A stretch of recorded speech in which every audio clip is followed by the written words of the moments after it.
Walk into a Florida produce aisle today, and you'll see something terrifying. Empty shelves where the tomatoes used to be. This isn't a hurricane. It's Operation Tidal Wave. 10,400 arrests and a massive exodus of 150,000 workers have left 30% of Florida's crops rotting in the dirt.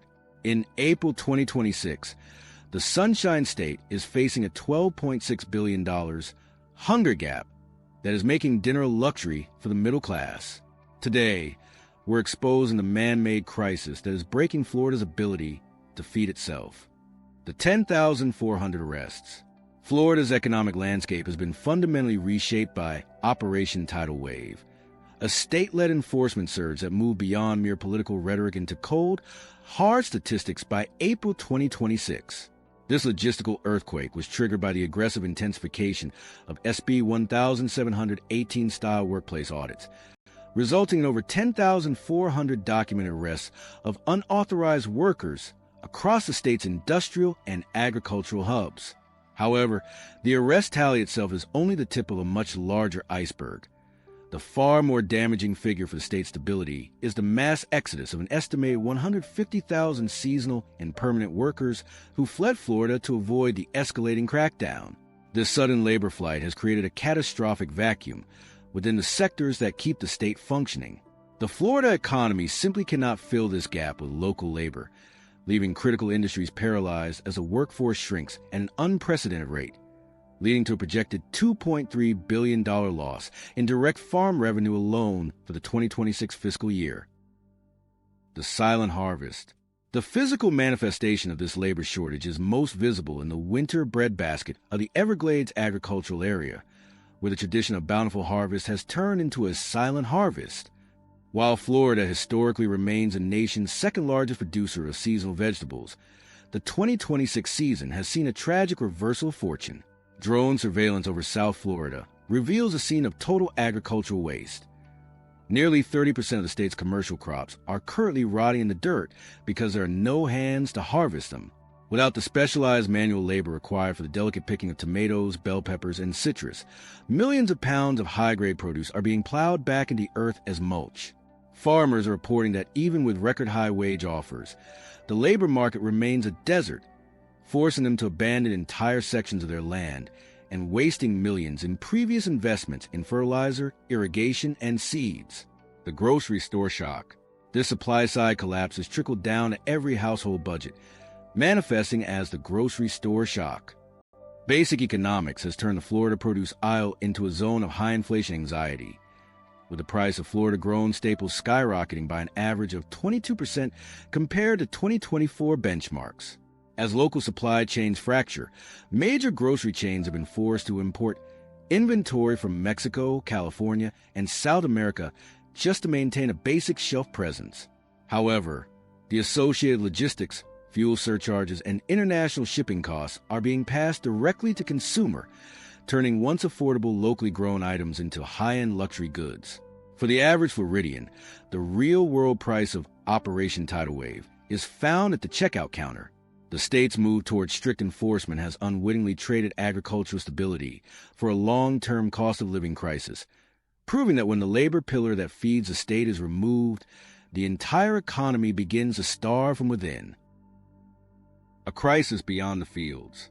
The crisis in Florida has moved beyond the agricultural fields and into the very sanctuary of the home, signaling an unprecedented elder care collapse that threatens the state's massive retiree population.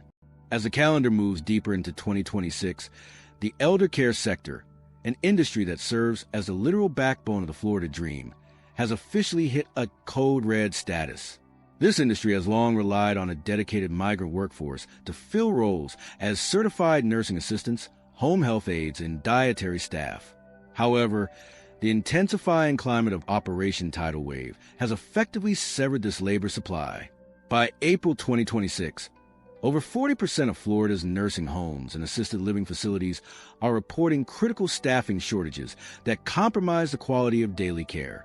Because the enforcement surge targets transportation corridors and residential audits, the essential personnel who once fed, cleaned, and provided medical assistance to seniors have vanished overnight.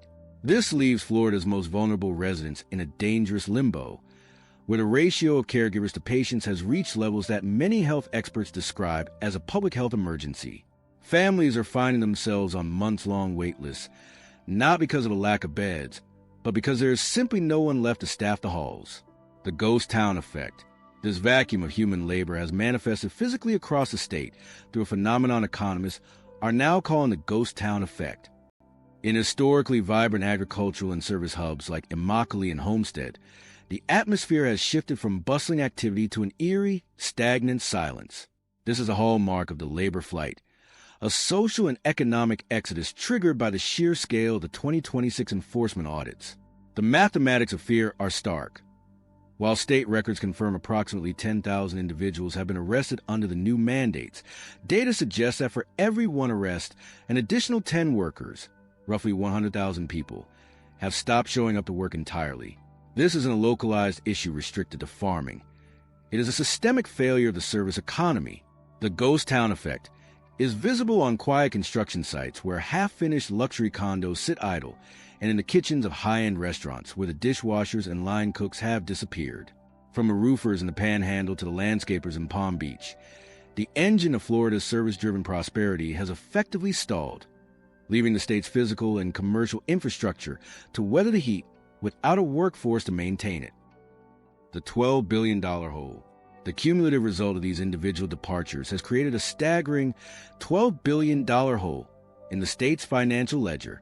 New economic forecasts for the remainder of 2026 suggest that the labor gap will cost Florida's gross domestic product a projected $12.6 billion this year alone. This massive economic fallout is not just a loss of productivity.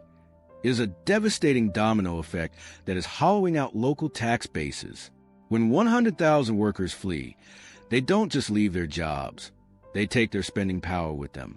These were consumers who paid rent to local landlords, bought gas at neighborhood stations, and purchased groceries at local markets. As this consumption dries up, the open for business sign that Florida has proudly displayed to the world is beginning to flicker and fade. Sales tax revenues, which the state relies upon in the absence of a personal income tax, are showing significant declines in regions most affected by the labor flight. This fiscal contraction means that the very government services intended to support the growing population, schools, roads, and emergency services, are facing a sudden and sharp budgetary squeeze. The 2026 reality is a sobering lesson in economic interconnectedness. By removing the invisible labor force that sustained the state's daily operations, Florida has inadvertently triggered a multi-billion-dollar recession that is redefining the cost of enforcement. The supply chain fracture. The logistical pulse of the Sunshine State has hit a dangerous arrhythmia in April 2026, manifesting as a catastrophic supply chain fracture that is currently being tracked at the state's borders. Logistics experts and freight analysts are monitoring a disturbing and unprecedented trend at the Florida-Georgia line, where the rhythmic flow of commerce has effectively stalled. Traditionally, the spring season saw a constant stream of refrigerated trucks departing South Florida, laden with high-value produce destined for the Northeast and Midwest. However, recent 2026 data from the Florida Department of Transportation reveals that these northbound carriers are now departing with 50% less volume than the historical average. This isn't merely a transport inefficiency. It is a fundamental break in the state's economic gears. Because the agricultural yields have been decimated by the labor flight, trucking companies are facing a deadhead crisis. To compensate for the lack of outbound cargo, shipping companies have been forced to implement recovery surcharges, hiking freight rates by as much as 35% to cover the cost of fuel and driver time. This surge in logistics costs is a double-edged sword. It not only makes Florida's remaining produce more expensive than international imports, but also poisons the state's reputation as a reliable exporter. On the national stage, major retail conglomerates are beginning to pivot their long-term procurement contracts away from Florida and toward more stable, albeit more distant, suppliers in Mexico and Chile. The 2026 reality is that Florida is losing its competitive edge, transforming from a breadbasket of the South into a logistical desert where the cost of moving goods is becoming a barrier to trade itself. The government standoff. This intensifying economic pressure has created a profound government standoff within the hallowed halls of the Florida State Capitol in Tallahassee. As the summer of 2026 approaches, the silence from the executive branch regarding a potential policy pivot has become deafening to the business community. Despite the mounting evidence of a broken supply chain and soaring consumer prices, the state government has remained ideologically anchored to the mandates of Operation Tidal Wave. In 2026, the political stakes are perceived as too high for a compromise. Any softening of the enforcement stance is viewed through the lens of political surrender rather than economic pragmatism. Consequently, the administration is doubling down on its enforcement rhetoric, consistently citing the rule of law as the non-negotiable priority, even when it directly conflicts with the state's economic convenience. This standoff has created a palpable friction between state legislators and the urban centers that are bearing the brunt of the shortage. In metropolitan hubs like Miami, Tampa, and Jacksonville, the tension is reaching a boiling point. Local mayors and city councils are reporting a surge in food insecurity and retail panic, where the sight of empty shelves triggers hoarding behaviors among a population that is beginning to feel the physical effects of a hungry economy. The ideological purity of Tallahassee is now in direct conflict with the daily survival of the electorate, creating a socio-political fracture that mirrors the physical gaps in the grocery aisles. Can Florida recover? As the state moves toward the midpoint of 2026, the final verdict on this unprecedented social experiment is becoming clear, and the results are sobering for those who envision a seamless transition to a local-only labor force. Florida has essentially become a laboratory for what happens when a modern, high-consumption state removes a core pillar of its manual and service workforce overnight. While Operation Tidal Wave achieved its stated goal of thousands of arrests and a significant reduction in the unauthorized population, it did so by inadvertently breaking the state's fundamental ability to sustain itself.